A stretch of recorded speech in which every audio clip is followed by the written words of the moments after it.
محب وطن کمانڈوز کی ایک سنسنی خیز داستان جو دفاعی وطن کے ساتھ ساتھ وادی کشمیر کو بھارتی درندگی سے بچانے کے لیے پچھلی 7 دہائیوں سے مسلسل دشمن کے سینے پر مونگ دل رہے ہیں۔ کہانی کی طرف بڑھنے سے پہلے آپ سے گزارش ہے کہ چینل کو سبسکرائب کیجیے اور ویڈیو کو لائک کیجیے۔ آئیے کہانی کی طرف چلتے ہیں۔ ہاشم خان نے ٹیکسی باہر نکالی۔ مراد خان اور عمران اس میں بیٹھ گئے۔ ٹیکسی پچھلی رات کے اندھیرے میں وجے واڑہ کی خالی خالی سڑکوں پر روانہ ہو گئی۔ خفیہ کمین گاہ میں اسکندر علی نامی ایک سانولے رنگ کا ذہین آنکھوں اور تیکھے نقش و نگار والا لڑکا پہلے سے ان کا انتظار کر رہا تھا۔ مراد خان نے عمران سے اس کا تعارف کروایا۔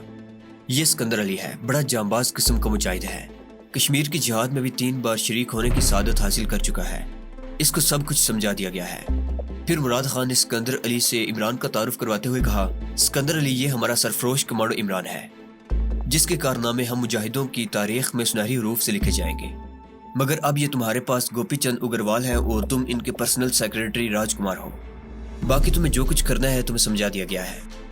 اسکندر علی نے عمران کے ساتھ بڑی گرم جوشی سے ہاتھ ملایا اور کہا، آپ کی میں نے کشمیر کے محاذ پر بھی مجاہدوں سے بڑی تعریف سنی تھی، یہ میری خوش قسمتی ہے کہ مجھے آپ کے ساتھ اسلام دشمن کافروں کے خلاف جہاد کرنے کا موقع مل رہا ہے۔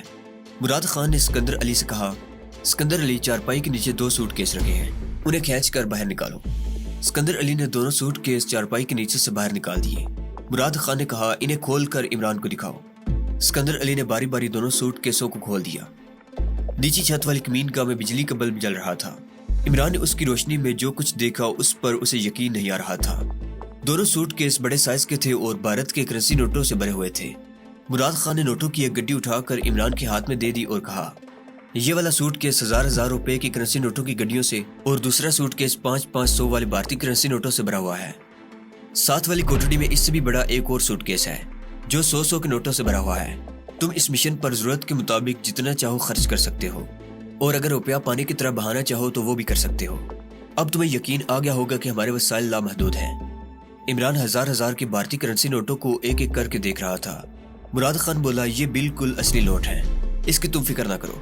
عمران نے نوٹوں کی گڈی سوٹ کیس میں رکھتے ہوئے کہا، یہ اتنے سارے نوٹ آپ کے پاس کہاں سے آ گئے؟ مراد خان مسکرایا، کہنے لگا، یہ سب کے سب جعلی نوٹ ہیں، لیکن انہیں ایسی ٹیکنیکل مہارت سے چھاپا گیا ہے کہ ان میں اور اصلی کرنسی میں ذرا برابر بھی فرق نہیں ہے۔ کوئی بڑے سے بڑا ماہر بھی انہیں نقلی نوٹ ثابت نہیں کر سکتا۔ پھر ہنستے ہوئے بولا، ہمارے جن کاریگروں نے یہ جعلی نوٹ تیار کیے ہیں وہ اپنے کام میں اتنے ماہر ہیں کہ اگر انہیں کہا جائے تو وہ اصلی آدمی کے مقابلے میں بالکل ویسے کا ویسا نقلی آدمی بھی تیار کر سکتے ہیں۔ مراد خان نے اسکندر علی کو اشارہ کیا۔ اس نے دونوں سوٹ کیس بند کر کے انہیں چارپائی کے نیچے چھپا دیا۔ اس کے بعد مراد خان عمران کو دوسری چھوٹی کوٹڑی میں لے گیا۔ وہاں بھی ایک بلب روشن تھا۔ چارپائی پر جو کچھ پڑا تھا، ایک سونے کی زنجیر والی گھڑی، ان میں 2 انگریزی سمر سوٹ پڑے تھے یعنی کوٹ پتلون، ایک نسواری رنگ کا، دوسرا گرے رنگ کا جوتوں کے 2 جوڑے تھے، 2 چپل تھے، 4 سلیپنگ سوٹ تھے، 4 ٹائیاں اور ریشمی جرابیں تھیں، 4 ہی خوبصورت نئی مردانہ قمیضیں طے کر کے رکھی ہوئی تھی، 2 رومال تھے، ایک مردانہ بٹوا تھا جس میں نوٹ اور وزٹنگ کارڈ اور چیک بک وغیرہ رکھی جاتی ہے۔ مراد خان نے عمران سے کہا، یہ وہ لباس ہے جسے پہن کر تم نے اپنے مشن کا پہلا مرحلہ شروع کرنا ہے۔ اس نے چارپائی سے بٹوا اٹھا کر کھولا اور اس میں رکھے ہوئے 15-20 وزٹنگ کارڈوں میں سے ایک کارڈ نکال کر عمران کو دکھایا۔ یہ سنہری کناروں والا بڑا خوبصورت کارڈ تھا جس میں انگریزی میں JC Agarwal management director Agarwal auto industries قطر چھپا ہوا تھا۔ مراد خان بولا، یہ تمہارے وزٹنگ کارڈ ہیں۔ اس نے اسکندر علی سے دوسری کوٹڑی میں رکھے ہوئے سوٹ کیسوں میں سے 1000 کے 20 اور 500 کے 40 نوٹ منگوا کر بٹوے کے 2 خانوں میں ڈال دیے۔ پھر جس چارپائی پر عمران کا نیا لباس پڑا تھا اس کے نیچے سے 100 کے نوٹوں سے بھرا ہوا سوٹ کیس کھلوا کر اس میں سے 100 کے 10-12 نوٹ بٹوے کے دوسرے خانے میں ڈالے اور بٹوے کو نسواری رنگ کے ٹھنڈے یعنی سمر انگریزی سوٹ کے کوٹ کی اندرونی جیب میں رکھتے ہوئے عمران سے کہا، اس وقت تم یہ سوٹ پہن کر قطر کے دولت مند صنعت کار گوپی چند اگروال کی حیثیت سے وجے واڑہ کے سب سے مہنگے اور ماڈرن 5 اسٹار ہوٹل میں جاؤ گے۔ مراد خان نے اسکندر علی سے کہا، اسکندر علی تم ہاشم خان کے ساتھ جاؤ اور گوپی چند اگروال کے پرسنل سیکریٹری راج کمار کی حیثیت سے تیار ہو کر آ جاؤ۔ تمہیں جیسے بتایا گیا ہے ویسے ہی کپڑے پہننا، یعنی تمہارا لباس عمران کے لباس سے کوالٹی میں سادہ اور ہلکا ہونا چاہیے۔ اسکندر علی ہاشم خان کے ساتھ چلا گیا۔ مراد خان نے عمران کو ساتھ لیا اور خفیہ کمین گاہ کے پہلے والے چھوٹے سے کمرے میں آ کر چارپائیوں پر بیٹھ گئے۔ مراد خان کہنے لگا، عمران بھائی تمہیں اپنے مشن کے بارے میں تقریباً سب کچھ بتا دیا گیا ہے۔ تمہارے لیے ہندو کا روپ دھارنا اور ہندوؤں کی طرح باتیں کرنا بقول تمہارے کوئی نیا تجربہ نہیں ہے۔ اس سے پہلے تم کئی بار بھارت میں یہ روپ دھار کر اپنے مشن میں کامیابی حاصل کر چکے ہو۔ تم انگریزی پڑھے لکھے ہو، ہندوؤں کے مذہب اور ان کی دیو مالا یعنی ان کے دیوی دیوتاؤں اور ان کی مذہبی رسومات سے بھی واقف ہو۔ مجھے پورا یقین اور اطمینان ہے کہ تم اپنا کردار بڑی خوبی سے نبھاؤ گے اور کانتی لال سے نیوکلیر میٹیریل کا خفیہ کوڈ نمبر حاصل کرنے میں کامیاب ہو جاؤ گے۔ انشاءاللہ، عمران نے جواب دیا۔ لیکن مراد خان، اس مشن میں تمہیں تاخیر سے کام نہیں لینا چاہیے۔ ہمارے پاس، جیسا کہ میں پہلے کہہ چکا ہوں، کہ وقت بہت کم ہے، اور اس کے بعد ہمارے سامنے نیوکلیر میٹیریل کے ساتھ پرانے لائٹ ہاؤس اور اس میں کام کرنے والے سائنسدانوں کو دھماکے سے اڑانے کا مشن بھی ہے۔ ہمیں اس مشن کے لیے بھی بہت کام کرنا ہے۔ مراد خان بولا، عمران بھائی، تمہاری طرح ہم بھی پریکٹیکل آدمی ہیں، باعمل مجاہد ہیں۔ ہمیں وقت کی قدر بھی ہے اور اس کی قیمت کا اندازہ بھی ہے۔ آج تم 5 اسٹار ہوٹل میں جا کر 2 بیڈ روم والا سویٹ لو گے۔ کل شام کو ہی ہاشم خان تمہاری پرائیویٹ ٹیکسی کے ڈرائیور کی حیثیت سے تمہیں بتا دے گا کہ ہمارا اگلا پروگرام کیا ہے۔ بے فکر رہو، ہاشم خان کے لیے ایک نئے ماڈل کی گاڑی کا انتظام کر دیا گیا ہے۔ یہ وجےواڑہ میں بہت سی پرائیویٹ ٹیکسیاں چلتی ہیں، ان میں سے یہ گاڑی بھی ایک پرائیویٹ ٹیکسی ہوگی جس کا ڈرائیور ہاشم خان ہوگا۔ تم جب تک ہوٹل میں قیام کرو گے، یہ پرائیویٹ ٹیکسی تمہارے ساتھ رہے گی۔ ہاشم خان اپنی پرانی ٹیکسی میں اسکندر علی کو لباس تبدیل کروانے لے گیا تھا۔ وہ اسکندر علی کو لے کر آ گیا۔ اسکندر علی نے گرے رنگ کی بش شرٹ اور اسی رنگ کی پتلون پہن رکھی تھی۔ پاؤں میں سمر کے شوز تھے، گلے میں سنہری زنجیر کے ساتھ نظر کی اینک لٹکی ہوئی تھی، ہاتھ میں چمڑے کا نیا بریف کیس تھا۔ اس نے عمران کو ہاتھ جوڑ کر پرنام کرتے ہوئے کہا، سر، آپ کا سیوک، آپ کا پرسنل سیکرٹری راج کمار آپ کی سیوا کے لیے موجود ہے۔ مراد خان اور عمران دونوں مسکرانے لگے۔ مراد خان نے ہاشم سے کہا، ہاشم، تم گاڑی لے کر نہرو پارک والے گیراج میں جاؤ، وہاں جا کر اپنی پرانی ٹیکسی گیراج میں بند کر کے وہاں پر موجود نئے ماڈل کی گاڑی لے کر فوراً یہاں واپس آ جاؤ۔ میں چاہتا ہوں کہ دن کے 9:30 بجے سے پہلے تم لوگ 5 اسٹار ہوٹل میں پہنچ جاؤ، کیونکہ قطر سے ایک فلائٹ دن کے 8:30 بجے وجےواڑہ کے ایئرپورٹ پر پہنچتی ہے۔ تم یہی ظاہر کرو گے کہ اس فلائٹ سے آئے ہو۔ یس سر، ہاشم نے کہا، اور ہاشم خان چلا گیا۔ مراد خان نے عمران سے کہا، میرا خیال ہے اب تمہیں دوسری کوٹڑی میں جا کر یہ کپڑے اتار کر نئے کپڑے پہن لینے چاہیے، کیونکہ ہمارے پاس وقت زیادہ نہیں ہے، اور ہاں، نسواری کلر کا سمر سوٹ پہننا۔ عمران دوسری کوٹڑی میں چلا گیا۔ مراد خان مجاہد اسکندر علی سے باتیں کرنے لگا۔ اس نے اسکندر علی سے پوچھا، اس کی تصدیق یعنی کنفرمیشن بڑی ضروری ہے اسکندر علی، کہ کیا کانتی لال پرسوں رات کو بائی کیسر کے فلیٹ پر آ رہا ہے؟ اسکندر علی بولا، سر، ہم نے اس کی پوری تصدیق کر لی ہے، ویسے میں آج مزید تصدیق کر لوں گا۔ مراد خان کہنے لگا، اس چھوٹے سے ایڈونچر کے بارے میں نے کمانڈو عمران کو سب کچھ بتا دیا ہے، تم اسے مزید بریف کر دینا۔ یہ ایڈونچر تم لوگوں کو بڑی ہوشیاری سے کرنا ہوگا۔ تم عمران کو اس جگہ پہنچا کر جہاں سے کانتی لال رات کے وقت کیسر بائی کے ہاں جاتے ہوئے گاڑی میں سے گزرتا ہے، دور ہٹ کر کھڑے ہو جاؤ گے۔ ہمارے تینوں آدمی سڑک پر اس جگہ رکاوٹ کھڑی کر دیں گے جہاں سے کانتی لال کی گاڑی گزرتی ہے۔ جب ہمارے آدمی کانتی لال کی گاڑی کے رکتے ہی اسے گاڑی میں سے گھسیٹ کر باہر نکالیں گے اور اسے لوٹنے کی کوشش کرتے ہوئے تشدد کریں گے، تو اس کے بعد تمہیں جو کچھ کرنا ہے اور عمران کو جو کچھ کرنا ہے، تم دونوں کو یہ بتا دیا گیا ہے۔ اسکندر علی نے کہا، میں جانتا ہوں سر۔ عمران دوسری کوٹڑی میں سے نیا سوٹ پہن کر آ گیا۔ نئے سوٹ کے ساتھ اس نے نئی ٹائی لگائی ہوئی تھی، کلائی پر گولڈن زنجیر والی گڑی بندی تھی، پاؤں میں سمر شوز تھے۔ وہ ایک خوش شکل اور دولت مند نوجوان لگ رہا تھا۔ مراد خان نے بے اختیار کہا، لیکن تمہارے نئے بیس میں ایک کمی رہ گئی ہے۔ وہ کیا؟ عمران نے پوچھا۔ مراد خان نے اپنی واسکٹ کی جیب میں سے ایک چھوٹی سی ڈبی نکال کر اس کا ڈھکن کھولا، اس میں اپنی چھوٹی انگلی ڈال کر عمران کے ماتھے پر چھوٹی سی بندیاں لگا کر کہا، اب تم پورے گوپی چند اگروال لگ رہے ہو۔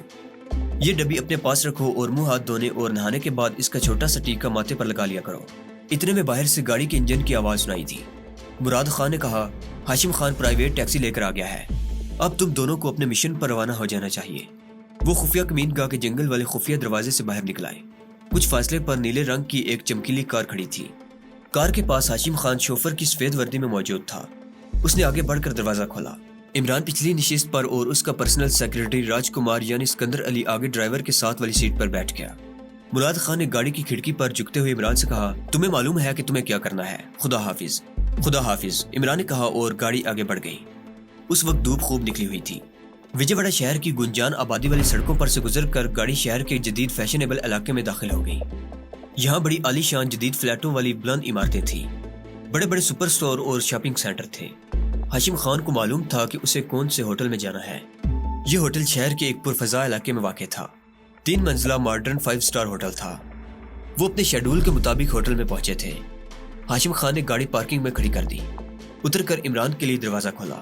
اسکندر علی بھی، جو عمران کے پرسنل سیکرٹری کا کردار ادا کر رہا تھا، جلدی سے باہر نکل آیا۔ اس نے بریف کیس تھام رکھا تھا۔ ہاشم خان گاڑی میں ہی رہا۔ عمران اور اسکندر علی ہوٹل کے لان میں سے گزرتے ہوئے ہوٹل کی لابی میں آ گئے۔ دونوں سیدھا کاؤنٹر پر گئے۔ کاؤنٹر گرل ان کی طرف متوجہ ہوئی۔ اسکندر علی نے آگے بڑھ کر کہا، میڈم مجھے اپنے باس شری جی سی اگروال صاحب کے لیے ایک ڈبل بیڈ والا کمرہ چاہیے۔ اس کے ساتھ عمران نے بٹوے میں سے اپنا کارڈ نکال کر کاؤنٹر گرل کے آگے رکھ دیا۔ کاؤنٹر گرل نے کارڈ کو ایک نظر دیکھا اور عمران کی طرف ایک دلکش مسکراہٹ کے ساتھ دیکھا اور اپنے سامنے رکھے ہوئے پیڈ پر عمران کے وزٹنگ کارڈ کے مندرجات لکھنے کے بعد ایک رجسٹر کھول کر عمران کے سامنے رکھ دیا اور کہا، پلیز یہاں اپنا نام اور ایڈریس لکھ دیجیے۔ یہ جملہ اس نے انگریزی میں کہا تھا۔ عمران نے رجسٹر کے ایک خانے میں جی سی اگروال کے دستخط کرنے کے بعد قطر کا اپنا ایک فرضی ایڈریس لکھ دیا۔ کاؤنٹر گرل نے رجسٹر بند کرتے ہوئے عمران سے کہا، سر ڈبل بیڈ روم کے ہم 5,500 روپے لیتے ہیں۔ عمران نے بٹوے میں سے 5,500 روپے نکال کر کاؤنٹر گرل کے حوالے کیے، جس نے ایک رسید بنا کر عمران کو دی اور چابی اسکندر علی کو دیتے ہوئے ہوٹل کے بیل بوائے سے کہا، صاحب کو 13A روم میں لے جاؤ۔ Sir please come. ہوٹل کے پورٹر یا بیل بوائے نے بھی انگریزی بولنے کی کوشش کرتے ہوئے کہا۔ Double bed room number 13A hotel کی دوسری منزل کے کونے میں واقع تھا۔ کمروں میں ہر قسم کی جدید سہولت موجود تھی۔ اسکندر علی نے پورٹر کو 10 روپے ٹپ دیا۔ وہ چلا گیا تو اسکندر علی نے دروازہ بند کر دیا اور بولا، میرا خیال ہے سر کہ ناشتہ اوپر ہی منگوا لیا جائے۔ عمران آرام دہ صوفے پر بیٹھ گیا، کہنے لگا، ناشتے کی ضرورت تو مجھے بھی محسوس ہو رہی ہے۔ اسکندر علی نے فون کا ریسیور اٹھا کر سروس کا نمبر گھمایا اور کمرے میں 2 ناشتوں کا آرڈر دے دیا۔ عمران نے کہا، میرا خیال ہے مجھے یہ سوٹ اتار کر کرتا پاجامہ پہن لینا چاہیے کیونکہ مجھے کہیں باہر تو جانا نہیں ہے۔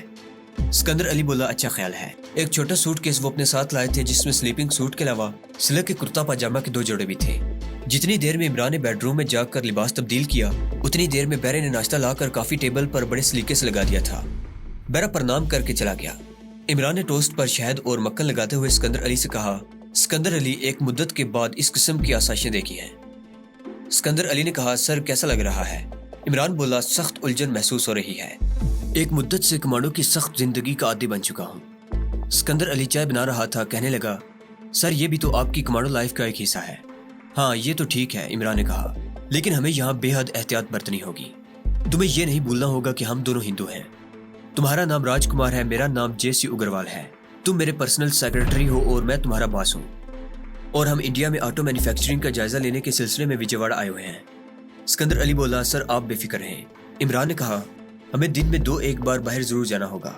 تم کاؤنٹر پر یہی کہو گے کہ باس اگروال صاحب بزنس کے سلسلے میں شہر کی مارکیٹوں میں جا رہے ہیں، تاکہ ہوٹل والوں کو یقین ہو جائے کہ ہم واقعی قطر سے انڈیا میں اپنے بزنس ٹور پر آئے ہوئے ہیں۔ ایسا ہی کریں گے، اسکندر علی نے کہا۔ ناشتہ کرنے کے بعد عمران میز پر رکھے ہوئے اس دن کے اخبار دیکھنے لگا۔ اسکندر علی تھوڑی دیر کے لیے نیچے ہاشم خان کے پاس چلا گیا۔ دوپہر کے بعد اسکندر علی اور ہاشم خان کے ساتھ پرائیویٹ ٹیکسی میں بیٹھ کر شہر کی سیرگاہ کی طرف نکل گئے۔ اسکندر علی نے کاؤنٹر پر چابی دیتے ہوئے یہی کہا کہ اگروال صاحب بزنس کے سلسلے میں شہر جا رہے ہیں۔ 1-2 گھنٹے شہر کی مختلف سڑکوں اور پارکوں میں گھومنے کے بعد وہ ہوٹل میں واپس آ گئے۔ 2 دن اور 2 راتیں گزر گئی۔ دوسرا دن طلوع ہو گیا۔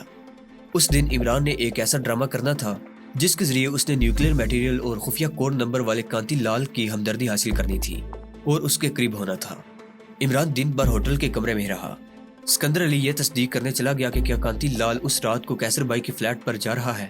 وہ دوپہر کے بعد واپس آیا۔ عمران نے پوچھا، کیا خبر لائے ہو؟ اسکندر علی نے کہا، سر ہر شے پروگرام اور ہمارے شیڈول کے مطابق جا رہی ہے۔ کانتی لال آج رات کے 9 اور 10 بجے کے درمیان چڑیا گھر کے پچھواڑے والی سڑک پر سے گزرے گا۔ ہمارے تینوں آدمی وہاں پہلے سے موجود ہوں گے۔ اس سڑک پر لوگوں کی زیادہ آمد و رفت تو نہیں ہوتی؟ عمران نے پوچھا۔ اسکندر علی نے بتایا کہ وہ سڑک چھوٹی سی ہے اور رات کے وقت تو بالکل سنسان ہوتی ہے۔ وہ کہنے لگا، کانتی لال نہیں چاہتا کہ اسے کوئی کیسر بائی کے فلیٹ پر جاتے دیکھے، اس لیے وہ اس سنسان سڑک پر سے گزرتا ہے۔ اس کی یہ احتیاط ہمارے حق میں بڑی مفید ثابت ہوئی ہے۔ رات کا کھانا انہوں نے کمرے میں ہی کھایا، کافی بھی کمرے میں ہی منگوا کر پی۔ اس کے بعد انہوں نے اپنے ایڈونچر کی تیاریاں شروع کر دی۔ تیاری صرف عمران کو ہی کرنی تھی۔ اس نے سلک کا ریشمی کرتا پاجامہ اتار کر اس کی جگہ پتلون اور بش شرٹ پہن لی۔ اپنے ساتھ اسے اسلحہ یا کمانڈو چاقو رکھنے کی ضرورت ہی نہیں تھی کیونکہ وہاں صرف ڈرامہ ہونے والا تھا۔ 8:30 بجے عمران پتلون قمیض اور سمر شوز میں ملبوس اپنے پرسنل سیکرٹری راج کمار یعنی اسکندر علی کے ساتھ لفٹ کے ذریعے لابی میں آ گیا۔ اسکندر علی نے کاؤنٹر پر جا کر چابی دی اور کہا کہ اگروال صاحب ایک بزنس پارٹنر سے ملنے جا رہے ہیں۔ پورچ میں شوفر کی وردی میں ہاشم خان نیلی گاڑی کے پاس ادب سے کھڑا تھا۔ جیسے ہی عمران گاڑی کے قریب بڑھا، اس نے جلدی سے پچھلی نشست کا دروازہ کھول دیا۔ عمران پیچھے اور اسکندر علی آگے ہاشم خان کے ساتھ بیٹھ گیا اور گاڑی شہر کے سب سے بڑے چڑیا گھر کی طرف روانہ ہو گئی۔ یہ چڑیا گھر شہر سے باہر واقع تھا۔ چڑیا گھر کے پیچھے سے جو سڑک گزرتی تھی اس پر ناریل اور بانس کے درخت جھکے ہوئے تھے۔ رات کے وقت ادھر سے کوئی نہیں گزرتا تھا۔ ہاشم خان نے منصوبے کے مطابق چڑیا گھر کی عقبی سڑک سے کچھ فاصلے پر گاڑی کھڑی کر دی۔